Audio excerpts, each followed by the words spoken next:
Hey, what's up, folks? This is Jesse with Keeping It Real Finance, the channel that always has your back and tells it like it is. Well, today's video is going to be a Solana update. So for those of you that follow this channel, I originally posted a review and price prediction on Solana roughly 5 months ago. And it's time to take another look at that, all right?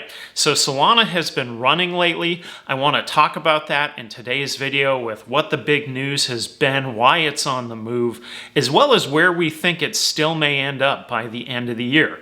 I'm going to take a look at the chart, see what I think is going on in the chart for this one, and see what potential there is for it. All right.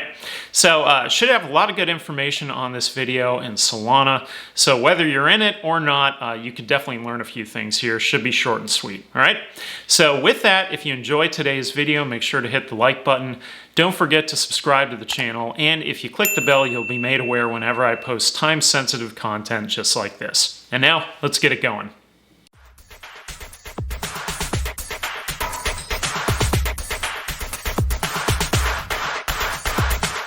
Okay, so in today's video, we're going to be talking about first why Solana is hitting all of these new highs, right? So the first thing we have is that Mango Markets, a high-speed DeFi exchange powered by Solana, announced that they successfully raised $70 million in crowdfunding. That's a lot of money, and that means that there's a lot of believers in Solana. So that was our first big shot in the arm, right? Secondly, we have the Solana Foundation announced that they launched the Wormhole Update, which acts essentially as a cross-chain bridge and allows integration with smart contracts operating on different chains, enabling token swaps and transfers. So that's a really big deal. That's the interoperability. That's an attempt to get more market share, more usability. That's a really big deal, all right? So specifically here, we're referring to the Binance Smart Chain, we're referring to NFTs, and also crypto price data. Now, the really big mover for Solana, and this is probably the biggest item, and shouldn't really come as a shock to people out there, was that the recent listing of NFTs in the Degenerate Ape Academy, great name, right? Went on sale on their NFT platform, Solana Art, all right? Now, the apes, all 10,000 of them, sold out in 8 minutes, raising roughly $2.5 million. So this is kind of a trend right now in the crypto space, are NFTs, especially NFTs in a series. So I did my video on the CryptoPunks. Highly recommend you check that one out if you haven't yet. But a lot of these NFT series, they kind of follow the same model. There's roughly 10,000 of them. They sort of change the images slightly. You can track what images have certain characteristics. It's really pretty neat. And, you know, for a lot of people that don't really understand this, I think that's the part they're missing, is that just tracking this thing. You can see every price that it was ever sold at, which is really kind of cool for a piece of art. I mentioned in the Punks video, it'd be really cool if you could do that with something like an old baseball card. See all the times that it was bought and sold, see the characteristics, etc. So anyway, now to mint an ape, the cost was roughly 8 SOL, or 8 Solana tokens, or the equivalent of $400 at the time, okay? Now, the surge in interest in the apes has since led to a surge in interest in Solana itself, mainly due to the negligible fees, which are significantly cheaper, even with a crowded network, than what users on OpenSea encounter using Ethereum, where minting fees have exceeded over $1,000 when multiple users are attempting to mint NFTs simultaneously. Now, it's also been reported that the recent minting on the CyberKong series, fees exceeded $1,500. So that's a lot of money to pay a fee. And if you ask anybody, if you went out on the street today and said, hey, do you enjoy paying fees? Probably 9 out of 10 people are going to say, no, I don't enjoy paying fees. So that's why this is a big deal. That's why Solana has been moving, is because the fees have been so low, and they're basically doing sort of in a way the same thing, right? So Solana also, now this is another thing, had a recent fundraising effort that generated $314.5 million, led by venture capitalists. We have Andreessen Horowitz, Polychain Capital, and Alameda Research, which I didn't know before this video is the investment arm of Sam Bankman-Fried's FTX, all right? So, in fact, Alameda also invested in Serum. This is a DeFi project on Solana, which has led some to nickname Solana Samcoin due to his liking of the project. So that's pretty funny. I didn't know that before this. Now, if we insert the chart here, you can see that Solana has been on a big run where it even reached a new all-time high at $77.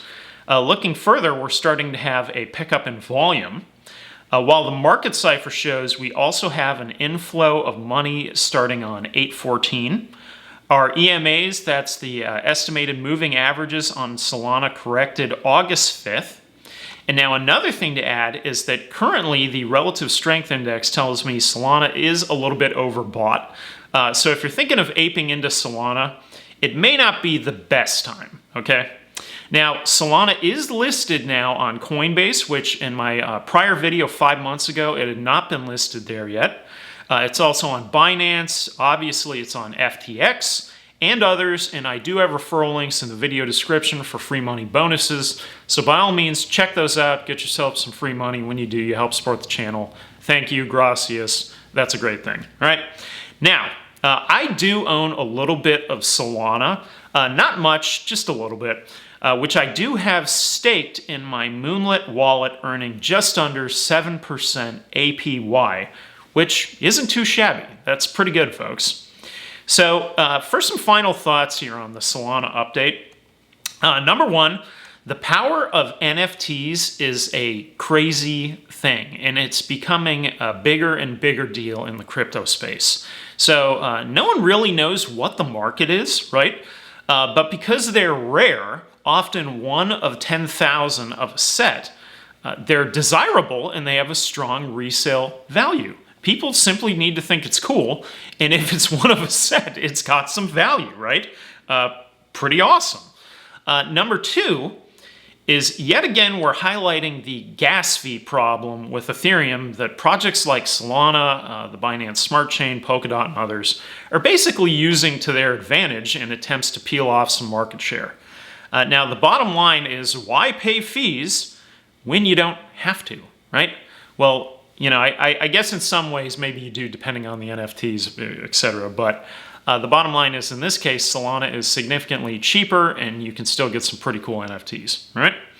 Now, number 3 is the interoperability with the wormhole update further raises Solana's use case. So that's super awesome, big time update, and that's going to carry Solana into the future.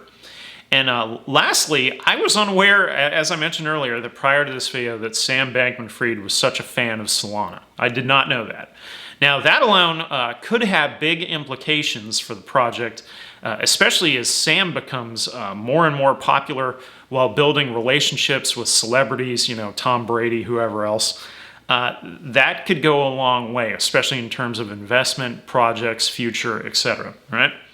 Now, my earlier price prediction from roughly 5 months ago was for Solana to hit somewhere near $391 by the end of the year.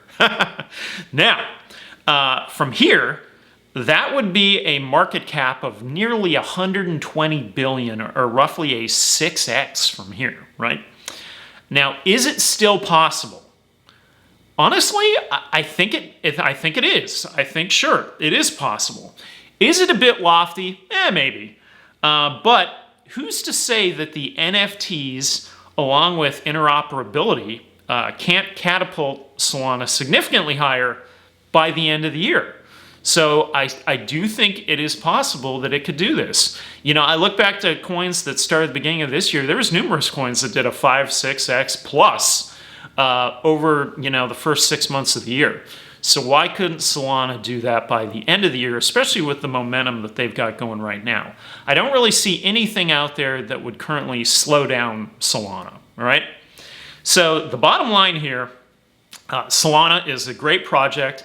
As I mentioned in the last video, I haven't said it yet in this one, they have the 50,000 transactions per second, or TPS, so they have great scalability.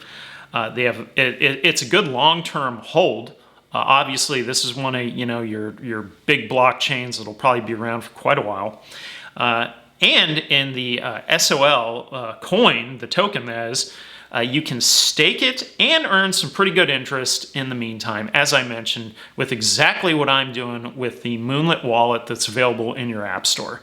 So super easy to move your Solana right over there. I think when I originally bought it, I bought it on Binance. I moved it over to Moonlit. I went ahead and staked it, and it's just been sitting there ever since. So, you know, good option for you down the road. Great long-term hold.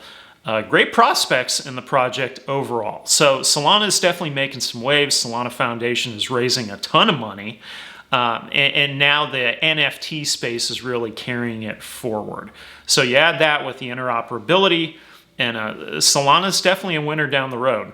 So, you know, we've often talked about, sometimes on this channel, sometimes not, that basically, you know, what does the end game look like, right? Is anyone ever going to be crowned the winner? Probably not. That's not really how it works. You know, you're going to have a lot of different brands that basically do similar or closely to the same thing.